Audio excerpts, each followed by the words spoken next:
adamlar. Yurdumuzdaki ve dünyadaki täzelikler bilen tanıştıryan Türkmen portalı Hepdäniň täzelikleri. Türkmen portalı Hepdäniň täzeliklerini şutarynda. Abadada Xadar deňdiniň güni bellendi. Türkmen halkynyň milli lideri bilen Azerbaýjanyň prezidentiniň arasynda telefon arkaly söhbetleşik geçirildi. Türkmenistanyň gahrmany Göder Şagulyewanyň 85 ýaş ýubileýi bellendi. Arkada we akal toporlary Afaka 2 Çempionlar Ligasyndaky garşydaşlary ma'lum boldy we beýlik habarlar.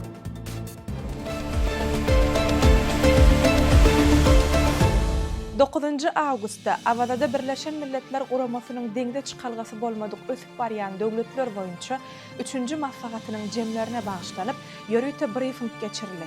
Ony ähli umumy raýdaşlyk gatnaşyklaryna esaslanýan durnukly ösüşe batyrgay, inkluziw garaýşlaryň maslahatyň çäklerine geçirilen pikir alışmalaryň esasyny düzenli bellenildi.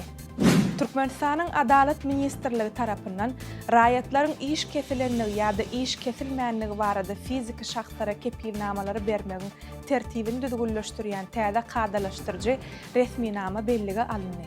Resminama iş kesilenligi ýa-da iş kesilmänligi barada kepilnamalaryň alınmagynyň tertibini jekmejek kesgitleýär we ýurdun içeri işler ministrliginiň ähli maglumatlar bölümleri üçin bir meňdeş standartlary belleýär.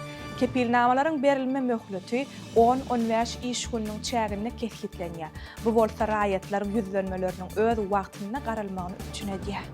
10-njy Awgustda Türkmen halkynyň milli lideri, Türkmenistanyň halk maslahatynyň başlygy Gurbanuly Berdimuhammedow bilen Azerbaýjan Respublikasynyň prezidenti Ilham Aliýew arasynda telefon arkaly söhbetleşik geçirildi. Telefon söhbetleşigine Abada milli siýasatçylyk zowlagyna ýakyna geçirilen Birleşen Milletler Guramasynyň deňde çykalgasy bolmadyk ösüp barýan döwletler boýunça 3-nji maslahatynyň ähmiýeti bellendi. Şeýlede prezident Ilham Aliýew Amerikanyň Birleşen Ştatlaryna saparynyň dowamyna gol çekilen resminamalary barada durup geçirildi. Bundan başga da geljekki hyzmatdaşlyk meseleleri barada pikir alışmalary boldy. Özbegistan Respublikasynyň prezidenti Şawkat Mirziýoýew Türkmen halkynyň milli lideri, Türkmenistanyň halk maslahatynyň başlygy Gurbanuly Berdimuhammedow hem minnetdarlyk hatyny iýerdi. Özbek lideri hatyna ilki bilen Abadada Birleşen Milletler Guramasynyň deňde çykalgasy bolmadyk ösüp barýan döwletler boýunça 3-nji maslahatynyň üstünlükli geçirilmegi bilen Türkmen halkynyň milli liderini ýene bir gedep tüýsürekden gutlady. Hem de Türkmenistana saparynyň dowamyna hyzmatdaşlygy ösdürmäge goşandy üçin orjiny bilen fiýlaglanmagy üçin aýratyn hoşallyk bildirdi. 11-nji Awgustda Türkmenistanyň Daşary işler ministriniň orunmasary Ahmet Gurbanow ýurdumyzda özüniň diplomatik işini tamamlayan Koreýa Respublikasynyň Türkmenistanaky adatdan daşary we dol ygtyýarly elçisi Ji Kyu-sek bilen duşuk geçirdi. Duşuň başyna iki taraplaryň Türkmen-Koreýa hyzmatdaşlygynyň häzirki derejesine we geljekki mümkinçiliklerine baha berildi. Diplomatlar siýasy diplomatik, sowda, ykdysady we medeni insanperwer ulgamlarda hyzmatdaşlygyň ösüş meselelerini ara alyp maslahatlaşdylar. 11-nji Awgustda Türkmenistanyň Magtumuladyndaky Milli Sally Drama teatryna meşhur döredjilik işgäri, Türkmenistanyň gahrmany Ustad Halipa Şahir Aman Göder Şagulyewanyň 85 ýaşynyň dolmagy münasibetde dawara geçirildi. Gahrman Şahiriň doglan gününiň hormatyna Türkmen halkynyň milli lideri hem-de Türkmenistanyň prezidenti gutluk hatlaryny iýerdiler. Dawaranyň barşyna Şahiriň doglan gününiň hormatyna Türkiýe dünýäsinde denan we kelam atly goşgular ýygynynyň 9 dilli Türkmen, Azerbaýjan, Gazak, Gyrgyz, Özbek, Türk, İngiliz, Fransuz we Rus dillerine çap edilen kitabynyň ilkinji nusgasy Göder Şagulyewa gowşuruldy. Türkmenistanyň İçeri işler ministrliginiň Mälikguly Berdimuhammedow adyndaky 10.01-nji harby bölüminiň medeniýet öýüne Türkmenistanyň prezidentiniň atasy, Türkmen halkynyň milli lideriniň kyblasy, içeri işler edaralarynyň hormatly veterany Mälikguly Berdimuhammedowyň nusgalyk ömür ýoluna bagyşlanan Watan asudalyk peder wesiýeti nesilleriň müdümlük mektebatly dawaraly maslahat geçirildi. Oňa ýurdun hary we hukuk goraýjy edaralarynyň harby gullukçylardyr işgärleri, talipler hem-de içeri işler edaralarynyň hormatly veteranlary gatnaşdylar. 10-njy Awgustda Abada milli siýasatçylyk zowlagyna Xadar deňdiniň güni dawaraly bellendi. Bayramçylygyň öň siresinde abada milli siýahatçylyk zowlagyna, hasyl diň jarşy we sagaldyş merkezine spordyň durly görnüşleri boýunça bäsleşikler geçirildi. Berkarar mihmanhanasyna guralan Hadar deňdi, dostluk we parahatçylyk deňde atly ilmi amaly maslahat bayramçylygyň esasy çäresi boldy. Indoneziya Respublikasynyň Ýaş Alimler Assosiasiýasy tarapyndan geçirilen robot tehnika we informatika boýunça dünýä olimpiadasyna kompýuter ugry boýunça taslama bäsleşigine Türkmenistanyň halkara insanperwer ilimleri we ösüş universitetiniň talipleri emeli aň ulanyp avtologlary kärende bermek atly taslamasy bilen baýrakly birinji orna münasip boldular. Bu olimpiada dünýäniň 12 döwletiniň ýokary okuw mekteplerinden 30dan gowrak topar gatnaşdy. Türkmenistanyň Daşary işler ministri Raşid Meredov, Ýaponiýanyň ilçisi Hiroshi Sasaki we Hytaý Halk Respublikasynyň ilçisi sizi şu min bilen duşuklary geçirdi. Duşuklarda iki taraplaryň hyzmatdaşlygyň meseleleri aralyk maslahatlaşyldy we döwlet ara gatnaşyklar ösdürmek üçin ýokary derejeli saparlaryň ähmiýeti berildi. Türkmenistan aviakompaniýasy Aşgabat Jidda Aşgabat ugry boýunça uçuşlaryň sanyny hepdede 3 uçuşa çelli artdyrar. Bu barada aviakompaniýanyň resmi saýtyna yerleşdirilen uçuşlaryň tertibinde ma'lum edilýär. Innik hepdeden başlap bu ugurdaky uçuşlar sişenbe, çarşenbe we anna günleri amala aşyrlar. Häzirki wagtda bir taraba aviabiletiniň bahasy 4320 manat. Dünya täzelikleri. Ekşenme günü Türkiýanyň Demirgazyk günwataryna Balıkesir welaýatyna güýji 6,10 bal bolan yer titremesi bolup geçdi. Bu tebii hadisanyň netijesinde bir adam helak boldy, 29 adam yaralandy.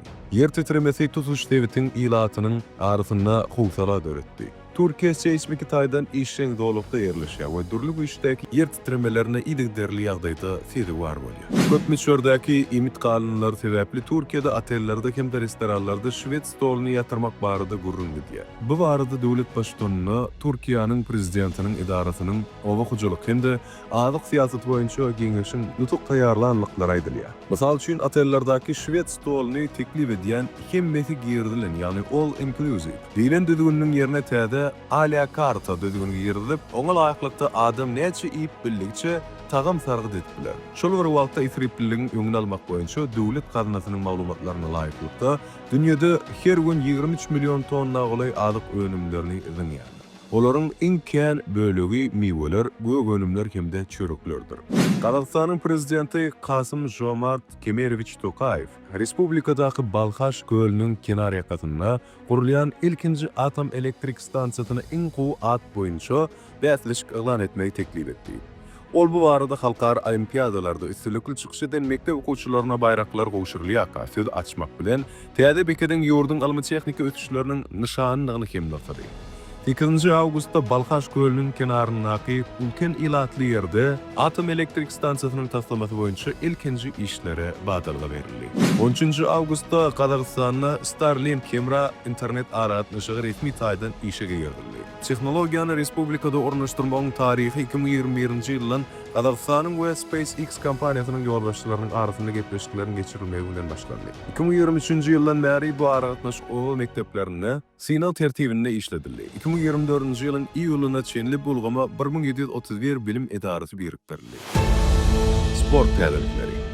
Şabab Al-Ahli futbol klubynyň hüjümçisi Serdar Azmun 2024-25 mövsüminde Birleşen Arap Emirlikleriniň ýokary ligasynyň iň gymmatly oýunçysy diýilip elan edildi we altyn top bayragyna münasip boldy. Geçen mövsümde Birleşen Arap Emirlikleriniň çempionatyna asyl türkmen bolan İranlyk hüjümçi 21 duşuk geçirip 11 gol geçirdi we 6 netijeli pas berdi. Muman Azmun Şabab Al-Ahli üçin ähli ýarışlarda 39 oýuna gatnaşyp 26 gol geçirip 10 gerek hem goly getiren netijeli pas bilen tapawutlanmagy başardy. 2025-nji ýylyň 3-nji 13-nji awgustunda Özbekistan Respublikasynyň Samarkand şäherinde adaty karate boýunça Merkez Aziýanyň çempionaty geçirildi. Türkmenistanyň milli ýygyndasy durly ýaş derejelerinde baýrakly orunlary eýlemek bilen ýokary netijeler görkezdi. Ýaşyň netijelerine görä türkmen tögölleri 9 altyn, 3 gümüş we 4 bürünç medal kazandylar. Ýaş karateçiler kata we komite ýaly şahsy uğurlar boýunça aňyrbaş üstünlikli çykyşlaryny görkezdiler. Türkmenistanyň MMA boýunça töwüşçüsi Dowletjan Ýaşymradow we Amerikanyň Birleşik Ştatlarynyň wekili Corey Anderson ýarym agramly derejede PFL-iň çempion derejesi üçin gaýtadan duşugyny 3-nji oktýabrda Dubaýda geçirdiler. Bu arada Guromanyň resmi saýtynda habar berilýär. Karşıdaşların ilkinci duşu 2021-nji ýylyň aprel aýynda Bellator 257 ýarşynda bolup geçdi. Şol ýerde Anderson 3-nji raundda tehnika nokaut bilen ýeňiş kazandy. Endi töwüşçüler başga Guromanyň şäklerini çempionluk derejesi üçin duşýarlar. Türkmenistanyň Sport Görüş Federasiýasy 20 ýaşy çelli turgullaryň arasynda geçiriljek dünýä çempionatyna gatnaşjak erkin we grek-rim görüşi boýunça milli ýygyndalaryň düzümini tasdiklady. Yarışlar 2025-nji ýylyň 15-nji 26-njy awgustunda Samakov şäherinde, Bolgariýada geçirilir. 15-nji awgustda Kuala Lumpurda geçirilen AFK 2 Çempionlar Ligasynyň 2025-2026-njy mögsüminiň bizi çekilişiginiň netijeleri boýunça Al-Huseyn, Sepahan we Mokum Bagan Türkmenistanyň ahal toparynyň gaçydaşlary hükmüne tehditlendi. Al-Ahli, Andijan we Al-Haldiya toparlary bolsa arkada topary bilen bir toparçyda öz güýçlerini synarlar. Mehriban adamlar, size yetirmek isleyen täzeliklerimiz şulardan ibaret. Ähli habarlar bilen bolsa Türkmen Portal web saýtymyzdan dogrulygyna tanyşyp bilersiňiz. Ýatdan çykarmaň. Türkmen Portal siziň iň ygtybarly maglumat çeşmeňizdir. Sag bolun.